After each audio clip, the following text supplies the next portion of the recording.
Now the Honorable Prime Minister will address the august gathering.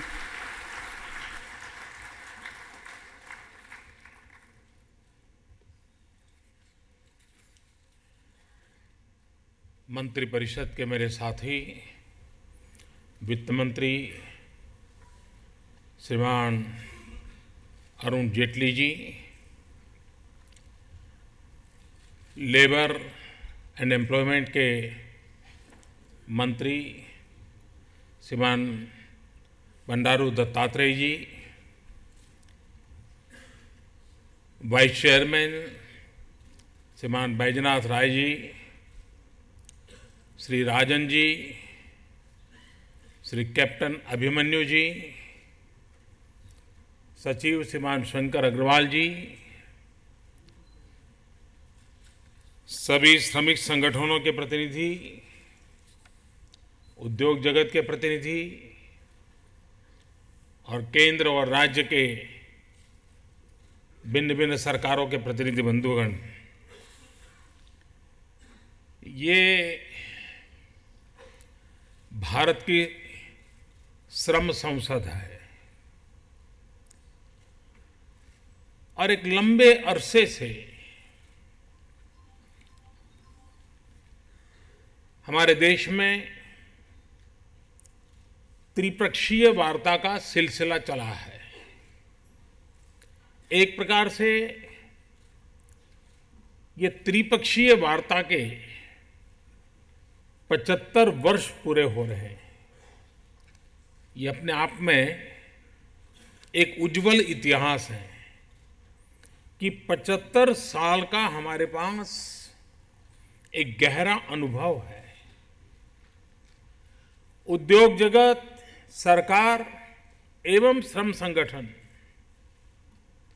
गत 75 वर्ष से लगातार बैठ करके विचार विमर्श करके मत भिन्नताओं के बीच भी मंथन करके अमृत निकालने का प्रयास करते रहे हैं और उसी संजीवनी से देश को आगे बढ़ाने की कोशिश करते रहे हैं। और उसी कड़ी में आज ये श्रम संसद हो रहा है।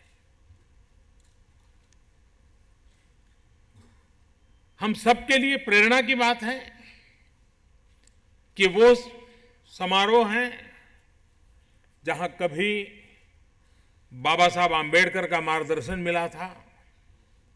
ये वो समारोह हैं जिसे कभी भारत के भूतपूर्व राष्ट्रपति श्रीमान वीवी गिरि जी का मार्गदर्शन मिला था। अनेक महानुभावों के पदचिन्हों पर चलते चलते आज हम यहां पहुंचे हैं। समय का अपना एक प्रभाव होता है। आज से 70-75 साल पहले जिन बिंदुओं को विचार करने की जरूरत होती थी वो आज जरूरत नहीं होगी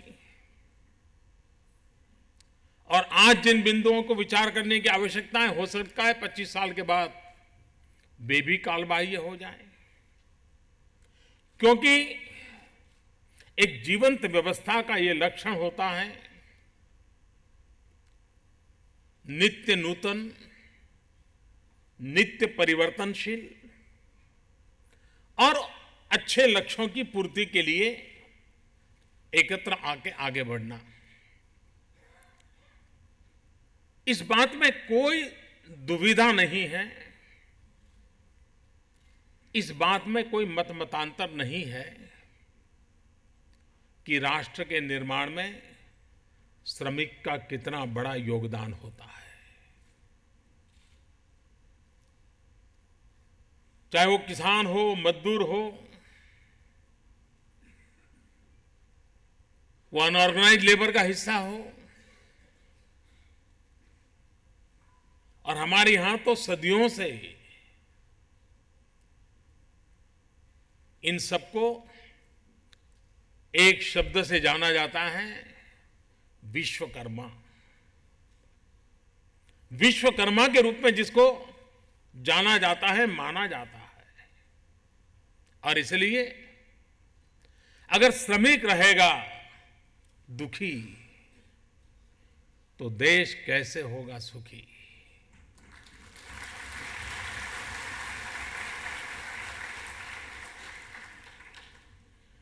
और मैं नहीं मानता हूं कि इन मूलभूत बातों में हम में से किसी में कोई मतभेद है। मैं श्रम को एक महायज्ञ मानता हूं जिसमें कोट्यावधि लोग अपनी आहुति देते हैं। सिर्फ श्रम की नहीं, कभी कभार तो सपनों की भी आहुति देते हैं और तब जाकर के किसी और के सपने संजोए जा सकते हैं। अगर एक श्रमिक अपने सपनों को आहुत न करता तो किसी दूसरे के सपने कभी संजोए नहीं जा सकते। इतना बड़ा योगदान समाज के इस तबके का होता है। और उस सच्चाई को स्वीकार करते हुए हमने आगे किस दिशा में जाना है, उस पर हमें आगे सोचना होगा। जब तक श्रमिक मालिक इनके बीच परिवार भाव पैदा नहीं होता है, अपनेपन का भाव पैदा नहीं होता है, मालिक अगर ये सोचता है कि वो किसी का पेट भरता है, श्रमिक ये कभी सोचता है कि मेरे पसीने से ही तुम्हारी दुनिया चलती है, तो मैं नहीं चलता हूं, कारोबार ठीक चलेगा। लेकिन अगर परिवार भाव हो, एक श्रमिक का दुख मालिक को रात को बेचैन बना देता हो और फैक्ट्री का हुआ कोई नुकसान श्रमिक को रात को सोने न देता हो, ये परिवार भाव जब पैदा होता है तब विकास की यात्रा को कोई रोक नहीं सकता।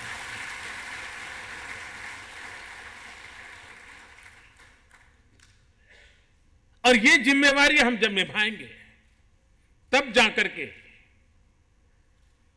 मैं तो चाहूंगा कभी ये भी सोचा जा सकता है क्या, इन सारे चर्चाओं का कभी वैज्ञानिक तरीके से अध्ययन होने की भी आवश्यकता होती है। ऐसे बड़े उद्योग और ऐसे छोटे उद्योग या मध्यम कद के उद्योग 50 साल पुराने हैं, लेकिन कभी हड़ताल नहीं हुई। क्या कारण होगा? उसको चलाने वाले लोगों की सोच क्या रही होगी? उन्होंने उनके साथ किस प्रकार से नाता जोड़ा है?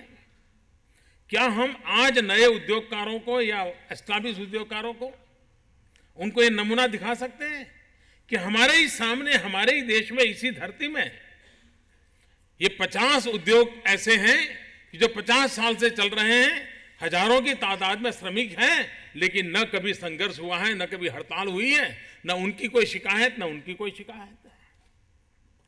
ये मंगलम माहौल जिन जिन इकाइयों में है, कभी उनको छांट करके निकालना चाहिए।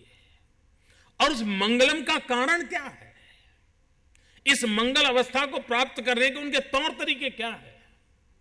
अगर इन चीजों को हम श्रमिकों के सामने ले जाएंगे, इन चीजों को हम उद्योगकारों के सामने ले जाएंगे, तो उनको भली भांति समझा सकते हैं। और मंगलम का जहां माहौल होगा वहां यह भी नजर आया होगा कि सिर्फ श्रमिक का असंतोष है ऐसा नहीं, वहां यह भी ध्यान में आया होगा कि उस उद्योग का विकास भी उतना ही हुआ होगा और उन श्रमिकों का विकास भी उतना ही हुआ होगा।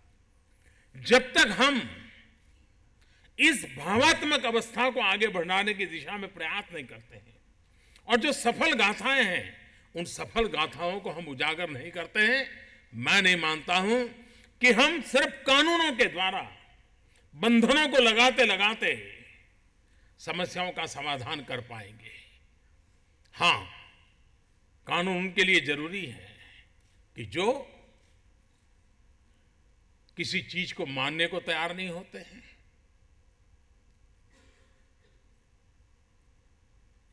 श्रमिक को इंसान भी मानने को तैयार नहीं होते हैं। उनकी सुख सुविधा की बात तो छोड़ दीजिए, उसकी मिनिमम आवश्यकताओं की ओर भी देखने के लिए तैयार नहीं होते हैं। ऐसे लोगों के कानूनों की उतनी ही जरूरत होती है। और इसलिए हम इस व्यवस्था को उस रूप में समझ करके चलाएं। एक सामाजिक दृष्टि से भी हमारे यहां सोचने की बहुत आवश्यकता है। किसी न किसी कारण से हमारे भीतर एक बहुत बड़ी बुराई पनप गई है, हमारी सोच का हिस्सा बन गई है। हर चीज को देखने के हमारे तरीके की आदत सा बन गया है। और वो है, हम कभी भी श्रम करने वाले के प्रति आदर के भाव से देखते ही नहीं है।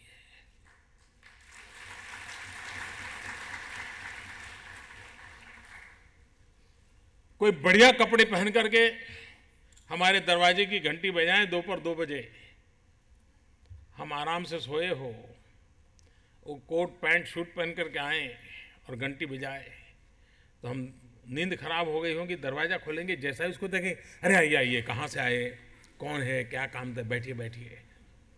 और कोई ऑटो रिक्शा वाले ने घंटी बजाई, पता नहीं चलता है। दोपहर 2 बजे हम सोते हैं, इस समय घंटी बजाते हो क्या? क्यों भाई, ये फर्क क्यों? ये जो हमारे सामाजिक जीवन की एक जो सबसे बड़ी कमी आई है, सदियों के कारण आई हुई है। लेकिन कभी न कभी डिग्निटी ऑफ लेबर, श्रम की प्रतिष्ठा, श्रमिक का सम्मान, ये समाज के नाते अगर हम स्वभाव नहीं बनाएंगे तो हम हमारे श्रमिकों के प्रति, जो कि उसके बिना हमारी जिंदगी नहीं है। अगर कोई धोबी बढ़िया सा आयन न करता तो मैं ये कुर्ता पहन के कहां से आता यहां पर।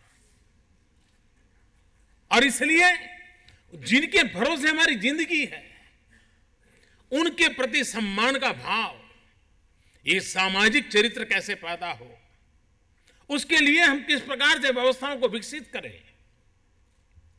हमारे बच्चों की पाठ्य पुस्तकों में उस प्रकार के सिलेबस कैसे आए, ताकि सहज रूप से आने वाली पीढ़ियां हमारे श्रमिक के प्रति सम्मान के भाव से देखने लगे। आप देखिए, माहौल अपने आप बदलना शुरू हो जाएगा।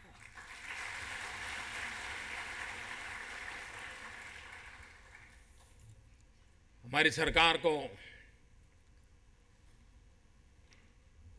सेवा करने का अवसर मिला है।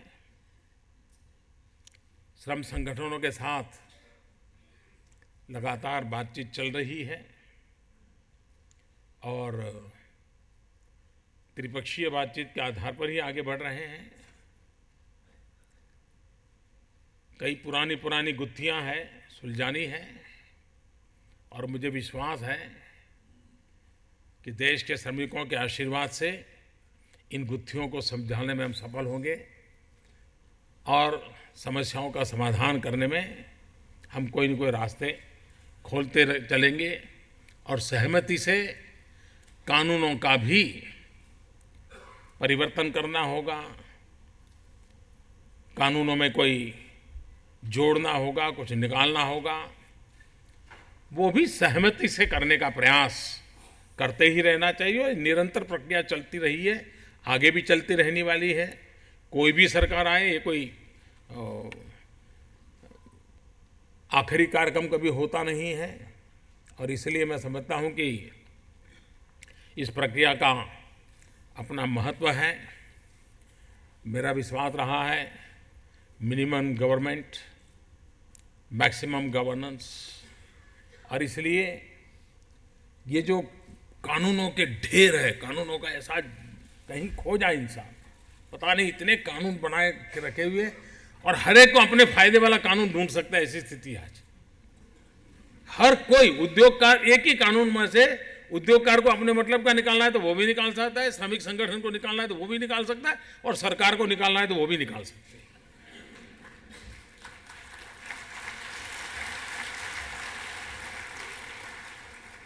क्योंकि टुकड़ों में सब चीजें चलती रही है, टुकड़ों में। जब तक हम एक एकत्रित भाव से, कॉम्पोजिट भाव से, हमें जाना कहाँ है उसको लेकर के, और इसलिए मैंने एक कमेटी भी बनाई है कि जो इन सारे पुराने कानूनों को जरा देख रही है इसको सही कैसे किया जाए, और सच्चे अर्थ में जिनके लिए बनाए हैं कानून उनका लाभ हो रहा है कि नहीं हो रहा है। वरना कोई और जगह पे ऐसा कानून बन के बैठा हुआ है जो इसको आगे ही नहीं जाने देता। अब श्रमिक कहाँ लड़ेगा, कहाँ जाएगा? वो क्या कोर्ट कचहरी में इतने बड़े महंगे वकील रखेगा क्या? और इसलिए मेरा ये आग्रह है और मैं कोशिश कर रहा हूं कि ये कानूनों का एक बहुत बड़ा जाल हो गया है, उसका सरलीकरण हो, गरीब से गरीब व्यक्ति भी अपने हकों को भली भांति समझ पाए, हकों को प्राप्त कर पाए, ऐसी व्यवस्थाओं को हमने विकसित करने की दिशा में हमारा प्रयास है, और मुझे विश्वास है कि हम उसको कर पाएंगे। मैं कभी कभी उद्योग जगत के मित्रों से भी कहना चाहता हूँ, और मैं चाहूँगा कभी हमारे इस फोरम में एक और पहलू पर भी हम सोच सकते हैं क्या, क्योंकि हमने अपने एजेंडे को बड़ा सीमित कर दिया है, और जब तक उसका दायरा नहीं बढ़ाएंगे पूरे माहौल में बदलाव नहीं आएगा। कितने उद्योगकार हैं जिन्होंने अपने उद्योग चलाते चलाते ऐसा माहौल बनाया, ऐसी व्यवस्था बनाई कि खुद का ही काम करने वाला एक मजदूर आगे चल करके एंटरप्रेन्योर बना। कभी ये ऐसी तो खोज के निकालना चाहिए। क्या उद्योगकार का यही काम है क्या कि 18-20 साल की उम्र में जो उसके यहाँ आया वो 60 साल का होने के बाद किसी काम का न रहे तब तक उसी के यहाँ फंसा पड़ा रहे?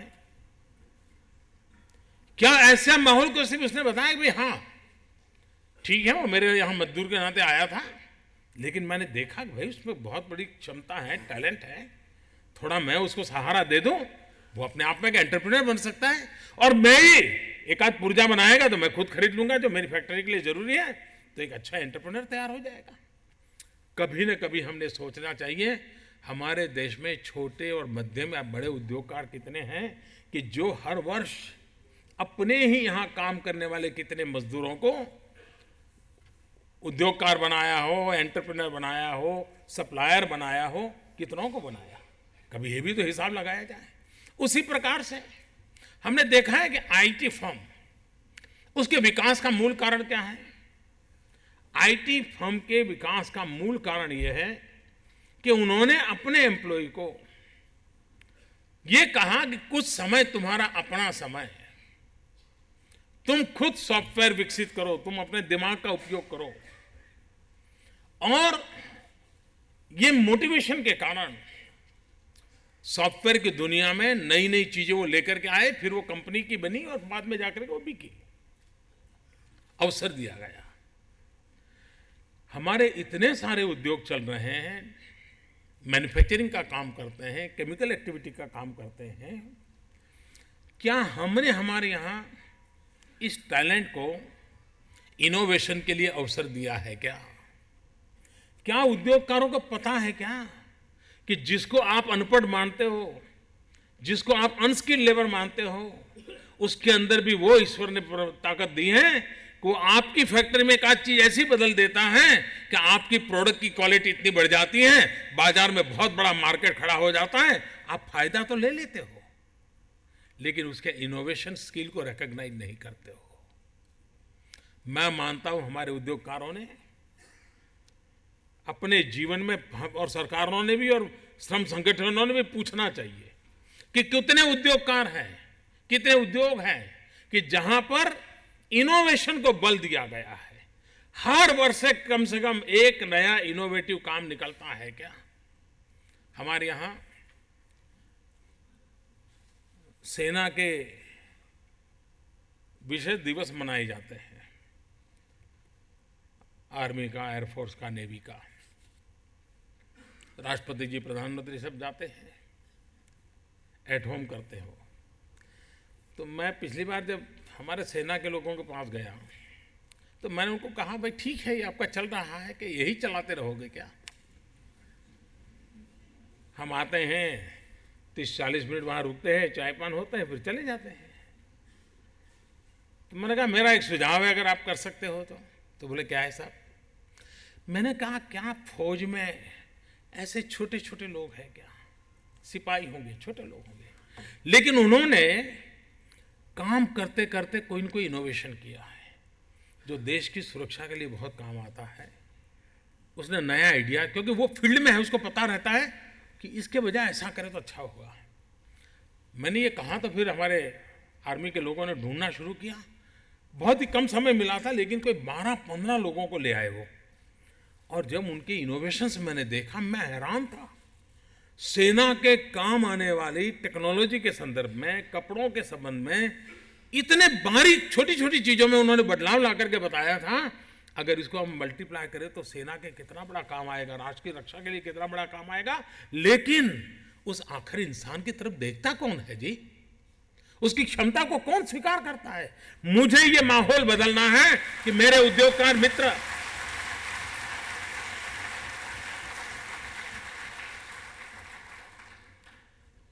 बहुत बड़ी डिग्री लेकर के आया हुआ ही व्यक्ति दुनिया को कुछ देता है, ऐसा नहीं है। छोटा सा छोटा व्यक्ति दुनिया को बहुत कुछ दे करके जाता है, सिर्फ हमारी नजरों की तरफ नहीं होता है। और इसलिए हम एक कल्चर विकसित कर सकते हैं, व्यवस्था विकसित कर सकते हैं कि जिसमें और मैं तो चाहता हूं श्रमिक संगठन भी ऐसे लोगों को सम्मानित करें, उद्योग भी सम्मानित करें, और सरकार भी श्रम संसद के समय इस प्रकार के सामान्य मजदूर ने किए हुए इनोवेशन, जिसने देश का भला किया हो, उसका सम्मान करने का कार्यक्रम करके हम श्रम की प्रतिष्ठा कैसे बढ़ाएं, उस दिशा में हमने आगे बढ़ना चाहिए। हमने एक नए तरीके से चीजों को कैसे सोचना चाहिए, नई चीजों को कैसे बदलाव लाना चाहिए, उस पर सोचने की आवश्यकता है। हमें हमारी कोशिश होनी चाहिए कि मजदूर हमेशा मजदूर क्यों रहे। उसी प्रकार से कुछ लोग ऐसे होते हैं कि पिताजी एक कारखाने में काम करते हैं, बेटा भी साथ जाना शुरू कर दिया, और वहीं काम करते करते करते एक आध चीज सीख लेता है और अपनी गाड़ी चला लेता है। उसके पास ऑफिशियल कोई डिग्री नहीं होती है, कोई सर्टिफिकेट नहीं होता है, और उसके लिए वो हमेशा उस उद्योगकार की कृपा पर जीने के लिए मजबूर हो जाता है। इससे बड़ा शोषण क्या हो सकता है कि उसको जो जिसके यहां उसके पिताजी काम करते थे, अब उसको वहीं पर काम करना पड़ रहा है। क्यों? क्योंकि उसके पास स्किल है, लेकिन स्किल को दुनिया के अंदर ले जाने के लिए एक जो सर्टिफिकेट चाहिए वो नहीं है, तो कोई घुसने नहीं देता है, और वो भी कहीं जाने की हिम्मत नहीं करता है। उसको लगता है चलिए यही मेरे माँ बाप हैं, उन्होंने मेरे बाप को संभाला था, मुझे भी संभाल लिया, चलिए भाई जो दे मैं काम कर लूंगा। इससे बड़ी अपमानजनक कोई स्थिति नहीं हो सकती भाई। और इसको बदलने का मेरे भीतर एक दर्द पड़ा था, और उसी में से हमने एक योजना बनाई है। और मैं मानता हूं ये योजना श्रमिक के जीवन को, और मैं नहीं मानता हूं किसी श्रमिक संगठनों का कभी इस पर ध्यान गया होगा। कभी उसने सोचा नहीं होगा कि कोई सरकार संवेदनशील सरकार श्रमिकों के लिए सोचती है तो कैसे सोचती है। हमने कहा कि जो परंपरागत इस प्रकार की शिक्षा पाए बिना भी चीजों को करता है, भले उसकी उम्र 30 हो गई हो, 40 हो, 50 हो गई होगी, सरकार ने उसको सर्टिफाई करना चाहिए, ऑफिशियल रिकॉग्निशन देना चाहिए, ऑफिशियल गवर्नमेंट का सर्टिफिकेट देना चाहिए, ताकि उसका कॉन्फिडेंस लेवल बढ़ेगा, उसका मार्केट वैल्यू बढ़ेगा, और वो एक उद्योगकार के यहां कभी अपाहिज बनकर के जिंदगी नहीं गुजारेगा। हमने ऑफिशियली ये डिसीजन लिया है। कहने का तात्पर्य है कि हमने इन दिशाओं में सोचने की आवश्यकता है, हम बदलाव करने की दिशा में प्रयास कर रहे हैं। उसी प्रकार से एक बात की ओर ध्यान देने की मैं आवश्यकता समझता हूं, इसको कोई गलत अर्थ न निकाले। कोई बुरा न माने, कभी कभार जब चर्चा होती है कि उद्योग की भलाई, ये बात ठीक है कि देश की भलाई के लिए उद्योगों का विकास आवश्यक है। उद्योग की भलाई और उद्योगपति की भलाई, इसमें बहुत ही बारीक रेखा होती है।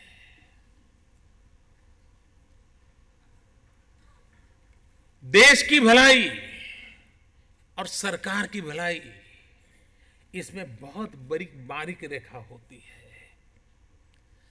श्रम संगठन की भलाई और श्रमिक की भलाई बहुत बारीक रेखा होती है।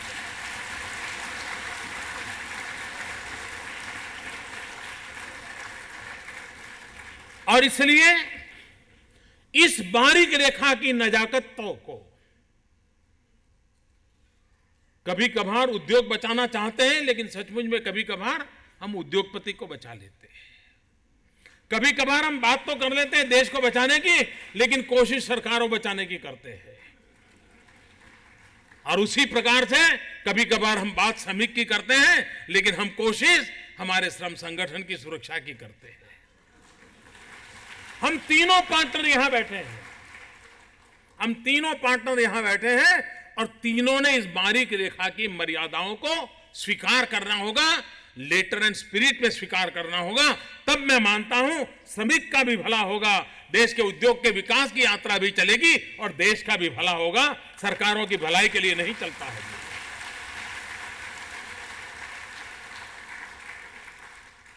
और इसलिए इन मूलभूत बातों की ओर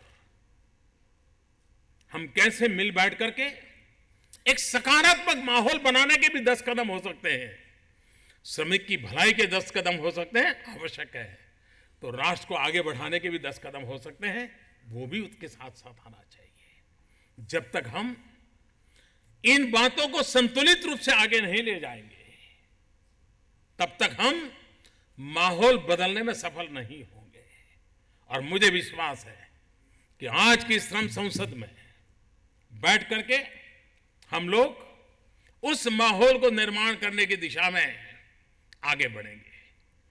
भारत में 65% जनसंख्या 35 साल से कम आयु की है। हमारा देश एक प्रकार से विश्व का सबसे नौजवान देश है। आज दुनिया को स्किल्ड वर्कफोर्स की आवश्यकता है। स्किल डेवलपमेंट और स्किल इंडिया, ये मिशन हमारे नौजवानों को रोजगार कैसे मिले। अगर हम जो आज रोजगारी में है या जो हमारे संगठन के सदस्य है, उनकी चिंता कर करके बैठेंगे तो हो सकता है कि उनके हितों का भी भला हो जाएगा, उनकी रक्षा भी हो जाएगी, 2-4 चीजें हम उनको दिलवा भी देंगे। लेकिन यहां बैठा हुआ कोई व्यक्ति ऐसी सीमित सोच वाला नहीं है, ये मेरा विश्वास है। यहां बैठा हुआ हर व्यक्ति जो आज श्रमिक है उनकी तो चिंता करता ही करता है, लेकिन जो नौजवान बेरोजगार है, जिनको कहीं न कहीं काम मिल जाए इसकी उसको तलाश है, हमें उनके दरवाजे बंद करने का कोई हक नहीं है।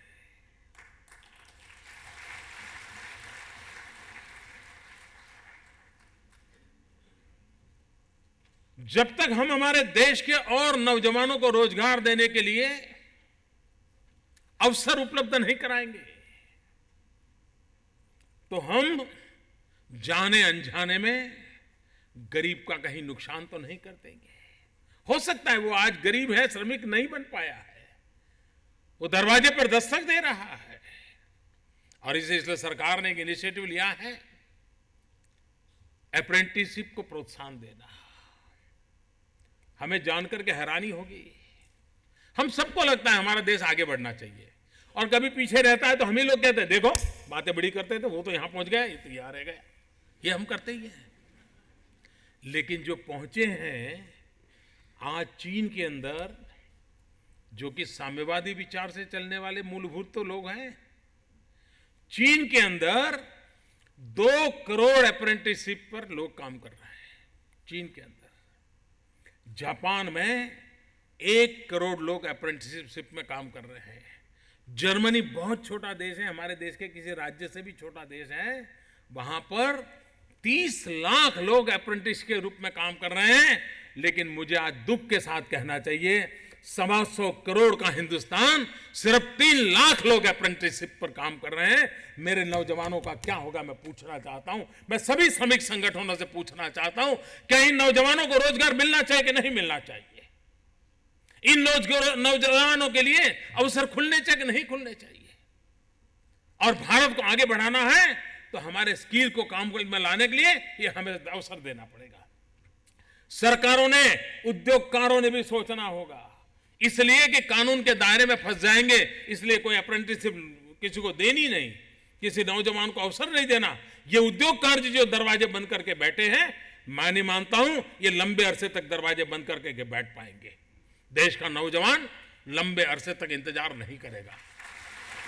और इसलिए मैं उद्योगकारों को विशेष रूप से आग्रह करता हूं कि आपका दायित्व बनता है, मुनाफा कम होगा, लेकिन अगर इतनी मात्रा में आपके यहां श्रमिक हैं तो इतनी मात्रा में अप्रेंटिसशिप ये आपके सोशल रिस्पॉन्सिबिलिटी का हिस्सा बनना चाहिए।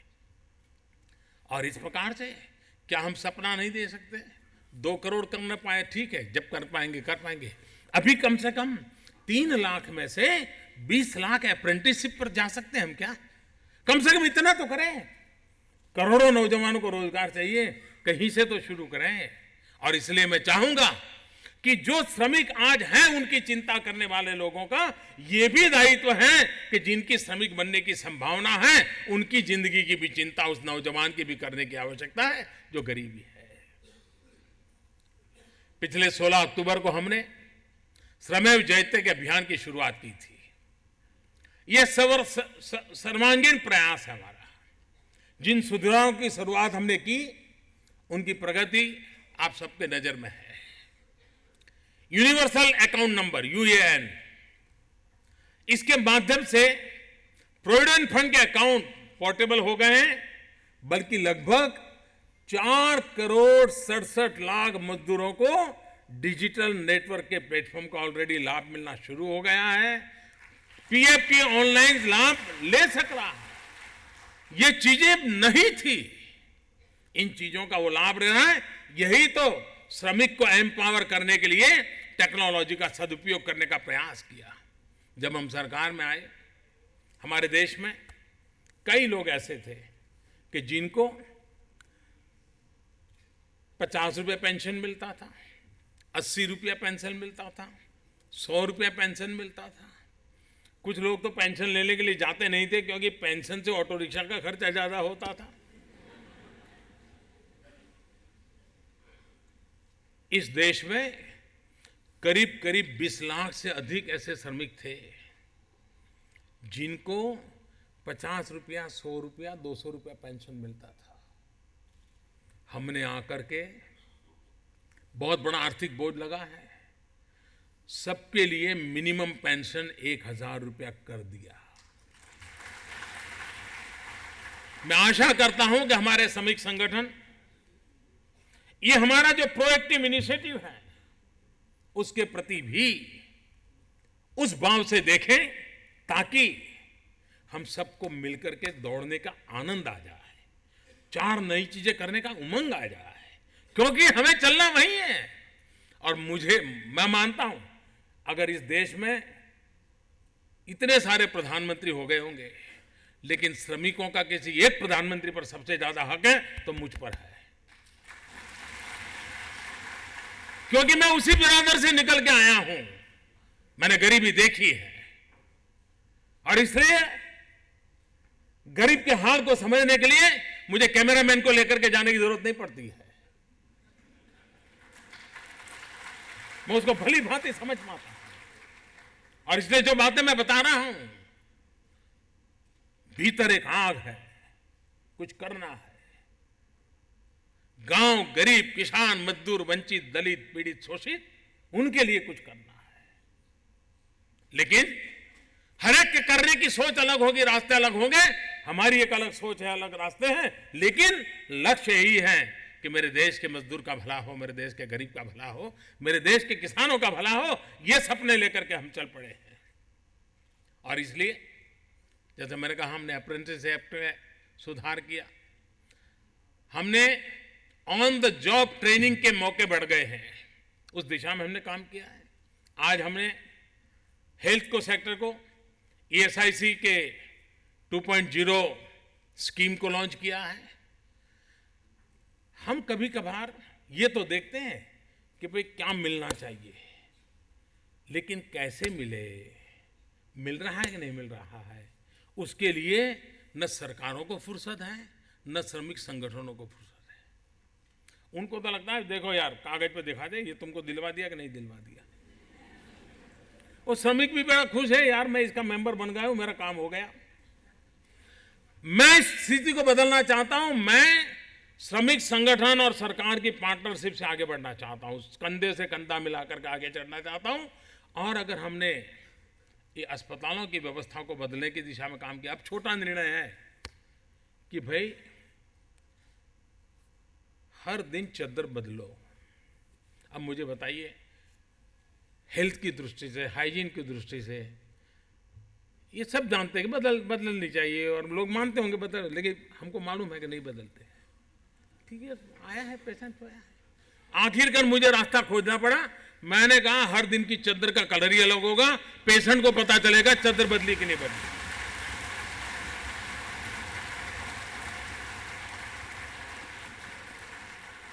हमारे देश के बड़े बड़े जो विद्वान लोग हैं, वो मुझे सवाल करते रहते हैं, मोदी कुछ बड़ा ले आओ, बड़ा। बहुत सरकारें बड़ा बड़ा ले आई, मुझे तो मेरे गरीब के लिए जीना है, गरीब के लिए कुछ काम करना है, इसलिए मेरा दिमाग इसी में चलता रहता है। यही मैं सोच, और मैं दिल से बातें कर रहा हूं कि ये हमने जो कई चीजों लाए हैं, हम चाहते हैं कि श्रमिक के हेल्थ को लेकर के चिंता होनी चाहिए कि नहीं होनी चाहिए। और हमने उस दिशा में हमने एक तो उसके सारे हेल्थ रिकॉर्ड ऑनलाइन कर दिए हैं, ताकि अब उसको अपना ब्लड टेस्ट का क्या हुआ, यूरिन टेस्ट का क्या हुआ, दुनिया भर में चक्कर नहीं काटना पड़ेगा, अपने मोबाइल फोन पर सारी चीज़ें उपलब्ध हो जाए। ये व्यवस्था की है ताकि श्रमिक को सुविधा कैसे हो। हम उस दिशा में काम कर रहे हैं, और मैं मानता हूं उस काम के कारण उसको लाभ होगा। आज हमारे देश में असंगठित मजदूर कुल मजदूरों का 93% है। इस सरकार ने असंगठित मजदूरों के संबंध में बहुत ही कंस्ट्रक्टिव वे में और वेल प्लान वे में योजनाएं बनाई हैं, और हम आगे बढ़ रहे हैं। सबसे बड़ी बात है, असंगठित क्षेत्र के मजदूरों को सामाजिक सुरक्षा कैसे मिले। न उसे स्वास्थ्य सुरक्षा है, न जीवन बीमा है, और न ही पेंशन। और बड़ी संख्या में असंगठित ग्रामीण मजदूर अनपढ़ हैं, जिन्हें अपनी बात कहां कहना, कैसे पहुंचाना, इसकी जानकारी तक नहीं है। ऐसे मजदूर के लिए सामाजिक सुरक्षा उपलब्ध करवाने में सरकार का उत्तरदायित्व मानता हूं। देश के गरीब असंगठित वर्गों को ध्यान में रख करके हमने 3 महत्वपूर्ण योजनाएं, और ये योजनाएं गरीब के लिए है, अमीर का उससे कोई लेना देना नहीं है। और मैं मानता हूं, सभी श्रमिक संगठनों से मैं आग्रह करूंगा कि आप भी इस बात में मदद कीजिए। अगर किसी के घर में, हम कई यहां संगठन हैं जो असंगठित मजदूरों का काम करते हैं, कुछ लोग हैं जो घरों में बर्तन साफ करने वाले लोग होते हैं, उनका संगठन चलाते हैं। क्या हम कोशिश नहीं करें कि उसके मालिकों को मिलकर के कहें कि भाई आपके यहाँ ये लड़का कपड़े धोता है, बर्तन साफ करता है, या खाना पकाता है, या गाड़ी चलाता है, या आपका धोबी है, इसके लिए ये सरकार की स्कीम है, आप एक मालिक हो, इसके लिए इतना पैसा बैंक में डालो, उसका जीवन भला हो जाएगा। मैं मानता हूँ हर कोई इसको करेगा। हम मध्यम वर्ग के लोगों को भी अगर समझाएंगे कि भाई तुम्हारे साथ काम करने वाले जो गरीब लोग हैं उनको इन स्कीम का फायदा तुम दो, तुम्हें कोई महंगा नहीं पड़ने वाला है, तुम्हारे लिए तो एक 5 स्टार होटल का एक खाने से ज्यादा खर्चा नहीं है, लेकिन उस गरीब की तो जिंदगी बदल जाएगी। और इसलिए हमने अटल पेंशन योजना, प्रधानमंत्री सुरक्षा बीमा योजना, प्रधानमंत्री जीवन ज्योति बीमा योजना, और मैं बताऊं यानी 1 महीने का 1 रुपया, 12 महीने का 12 रुपया। एक स्कीम ऐसी है, एक दिन का सिर्फ 80-90 पैसा, साल भर का 330 रुपया, लेकिन उसको जीवन भर उसकी व्यवस्था मिल सकती है। ये काम उसके मालिक जिसके यहां वो काम करता है वो कर सकते हैं, और श्रमिक संगठन एक सामाजिक काम के तौर पर इस बात को आगे बढ़ा सकते हैं। सरकार से कंधे से कंधा मिलाकर काम करेंगे। मुझे लगता है कि इसका उसको फायदा होगा और हमने ये फायदा दिलवाना चाहिए। व्यवस्थाएं हैं, योजनाएं हैं। अटल पेंशन योजना अगर आज से उसको जोड़ दिया जाए, समझा दिया जाए, उसका तो जीवन धन्य हो जाएगा कि भाई चलो 60 साल के बाद मुझे ये लाभ मिलेगा।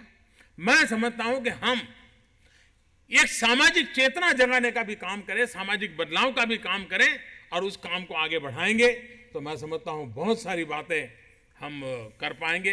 कई विषय है जिसको मैं आपके सामने रखता ही चला जाता हूं, लेकिन मुझे विश्वास है कि इस श्रम संसद के अंदर जो कुछ भी महत्वपूर्ण चर्चाएं हो रही है, हमारे वित्त मंत्री और उनकी एक कमेटी बनी है जो उनको सुन रही है, और बातचीत से ही अच्छे नतीजे निकलते हैं, सुखद परिणाम निकलेंगे।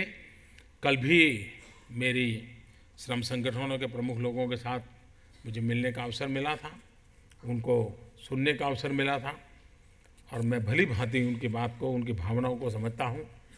मिल बैठ करके हमें आगे बढ़ना है और हम देश को आगे बढ़ाने में कैसे काम आए, देश को आर्थिक नई ऊंचाइयों पर कैसे ले जाए, देश में नौजवानों को अधिकतम रोजगार के अवसर कैसे उपलब्ध कराएं। आज भारत के सामने मौका है, विश्व के परिदृश्य में भारत के सामने मौका है। उस मौका अगर हमने खो दिया तो फिर पता नहीं हमारे हाथ में कब मौका आएगा, और उस काम को लेकर के आगे बढ़ें। इसी एक अपेक्षा के साथ मेरी इस श्रम सांसद को हृदयपूर्वक बहुत बहुत शुभकामना है। उत्तम परिणाम निकलेंगे इस भरोसे के साथ, और साथ मिलकर के आगे चलेंगे इस विश्वास के साथ। बहुत बहुत धन्यवाद।